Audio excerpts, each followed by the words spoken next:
اور جو آپ نے اپنے بارے میں خود بیان فرمایا ہے۔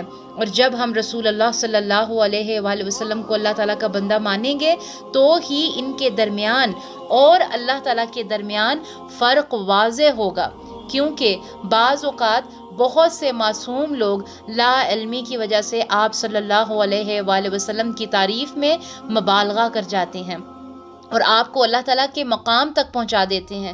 جب ہم غور و فکر اور تزکیہ کریں گے تب ہی ہم اس کو سمجھ سکیں گے۔ اب حقوق میں دوسرا حق دیکھتے ہیں، جو کہ ہے نبی صلی اللہ علیہ وآلہ وسلم کی تعظیم و توقیر کرنا۔ رسول اللہ صلی اللہ علیہ وآلہ وسلم کا امت پر دوسرا حق یہ ہے کہ آپ صلی اللہ علیہ وآلہ وسلم کی تعظیم کی جائے اور دل و جان سے آپ کا احترام کیا جائے، عزت کی جائے۔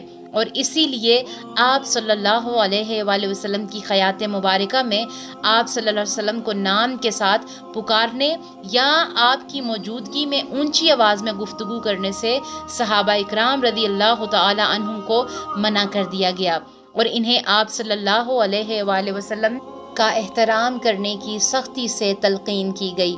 فرمایا لا تجعلوا دعاء الرسول، رسول صلی اللہ علیہ وآلہ وسلم کو تم اس طرح مت بلاؤ جیسا کہ تم آپس میں ایک دوسرے کو بلاتے ہو۔ سورہ الحجرات آیت نمبر 2 میں بھی فرمایا کہ اے ایمان والو، نبی کی آواز سے اپنی آواز اونچی نہ کرو اور ان کے سامنے بلند آواز سے اس طرح بات نہ کرو جس طرح تم آپس میں ایک دوسرے سے بلند آواز سے بات کرتے ہو، ورنہ تمہارے اعمال برباد ہو جائیں گے اور تمہیں اس کا احساس تک نہ ہوگا۔ نبی صلی اللہ علیہ وآلہ وسلم کے صحابہ آپ کا شدید احترام کرتے تھے اور ادب و احترام کو ملحوظ خاطر رکھتے ہوئے انہیں یہ بات ہرگز گوارا نہ تھی کہ ان کی آواز نبی صلی اللہ علیہ وآلہ وسلم کی آواز سے اونچی ہو۔ تو ہمیں یاد رکھنا ہے کہ آپ کی تعظیم کا لازمی تقاضا ہے کہ آپ نے جو دین امت تک پہنچایا اسے کامل تصور کیا جائے اور اس میں کسی قسم کی کمی و بیشی کو تصور نہ سمجھا جائے، اور آپ نے جن کاموں سے کرنے کا حکم دیا ہے ان پر عمل کیا جائے اور جن کاموں سے منع کیا ہے اس سے پرہیز کیا جائے، رک جانا چاہیے۔ آپ صلی اللہ علیہ وسلم کی سنت مبارکہ کو زندہ کیا جائے، آپ صلی اللہ علیہ وآلہ وسلم کی توحید واحد کو خوب پھیلایا جائے، شرک و بدعت کے خلاف جہاد کیا جائے، آپ صلی اللہ علیہ وآلہ وسلم کی سیرت کو اپنایا جائے اور آپ کی طرف جھوٹی اور من گھڑت باتوں کو منسوب نہ کیا جائے۔ اس موضوع کی مناسبت سے یہ بات بھی اچھی طرح ذہن نشین کر لینی چاہیے کہ نبی صلی اللہ علیہ وآلہ وسلم کی تعظیم اللہ تعالیٰ اور اس کے رسول صلی اللہ علیہ وآلہ وسلم کی مقرر کردہ حدود سے زیادہ نہ ہوں، کیونکہ انہی حدود کے اندر رہتے ہوئے آپ صلی اللہ علیہ وآلہ وسلم کی تعظیم تو بجا ہے بلکہ ایمان کا حصہ ہے، لیکن ان سے تجاوز کرنا قطعاً درست نہیں ہے، جس پر ہمیں بہت غور و فکر کی ضرورت ہے۔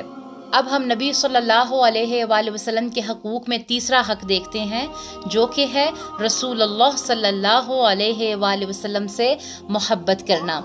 رسول اللہ صلی اللہ علیہ وآلہ وسلم کا تیسرا حق یہ ہے کہ اللہ تعالیٰ کے بعد آپ سے سب سے زیادہ محبت کی جائے۔ تو سوال کریں خود سے، مجھے سب سے زیادہ کس سے محبت ہے؟ اللہ تعالیٰ سے، اللہ سبحانہ و تعالیٰ کے نبی صلی اللہ علیہ وآلہ وسلم سے، یا پھر میری محبت کا کیا تقاضا ہے؟ پھر کیسی محبت کرنی ہے ہم نے؟ اگر یہ سوال ہم نے اپنے ضمیر سے کیا ہے، یہ بھی سوال آتا ہے کہ نہیں اگر کمی بیشی ہے تو کیسی محبت کرنی چاہیے؟ تو اس کا ہم جواب دیکھتے ہیں کہ ایسی محبت اللہ تعالیٰ کی مخلوق میں سے کسی اور کے ساتھ نہ ہو، کیونکہ رسول اللہ صلی اللہ علیہ وآلہ وسلم کا ارشاد ہے، خلاصہ حدیث ہے، 3 خصلتیں ایسی ہیں کہ جو کسی شخص میں موجود ہوں تو وہ ان کے ذریعے ایمان کی لذت اور اس کی مٹھاس کو پا لیتا ہے۔ ایک یہ کہ اسے اللہ اور اس کے رسول صلی اللہ علیہ وآلہ وسلم کے ساتھ سب سے زیادہ محبت ہو، دوسری یہ کہ اسے کسی شخص سے محبت ہو تو محض اللہ کی خاطر محبت ہو، اور تیسری یہ کہ اسے کفر کی طرف لوٹنا اسی طرح ناپسند ہو جیسا کہ جہنم میں ڈالا جانا اسے ناپسند ہے۔ تو کرنا کیا ہے، خود کو اور اپنے بچوں کو اس محبت سے انٹروڈیوس کروانا ہے. کیونکہ اگر آپ غور کریں تو اکثر ایک ماں جو ہوتی ہے وہ اپنے بچے سے پوچھتی ہے نا کہ بیٹا آپ کو کس سے زیادہ پیار ہے. تو اگر بچہ کہے گا کہ امی جان مجھے آپ سے پیار ہے، مما مجھے آپ سے پیار ہے، تو ماں کو کتنی خوشی ہوتی ہے. تو ماں اسی پوائنٹ سے آگے اپنے بچے کی اصلاح کرے اور اسے بتائے کہ محبتوں میں سب سے پہلا حق محبت کا اللہ سبحانہ و تعالیٰ کا ہے. محبت میں سب سے دوسرا حق محبتوں میں سب کا ہمارے پیارے رسول صلی اللہ علیہ وآلہ وسلم کا ہے. یہ انٹروڈیوس جو بھی کروانا ہے، یہ کون کروائے گا؟ یہ ماں اور باپ کروائیں گے. ان محبتوں کے بارے میں بتایا کریں کہ اللہ کون ہے، ہمارے پیارے نبی جی صلی اللہ علیہ وآلہ وسلم کون ہیں، کیوں ہیں، ہمیں ان سے محبت کس وجہ سے ہے. پیارے نبی صلی اللہ علیہ وسلم سے اپنے اہل و عیال، اپنے والدین اور دیگر تمام لوگوں سے زیادہ محبت کی جائے. یہی اصول ہمیں اپنانا ہے. بلکہ گول گول کر یہ پلائیں اپنے بچوں کو کہ اس محبت کو اپنے بچوں کے دلوں میں ٹرانسفر کرنا ہے ہمیں. اور اللہ تعالیٰ سے دعا ہے کہ اللہ سبحانہ و تعالیٰ ہمیں وہ بہترین مائیں بنائے، ہم سے دین کا بہترین کام لے کہ ہم اپنے بچوں کی اصلاح کرنے والے بنیں. تو آج کے ہم نے 3 پوائنٹ دیکھے، باقی کے جو ہمارے انشاءاللہ 5 پوائنٹ ہیں وہ انشاءاللہ ہم اپنے نیکسٹ سیشن میں دیکھیں گے.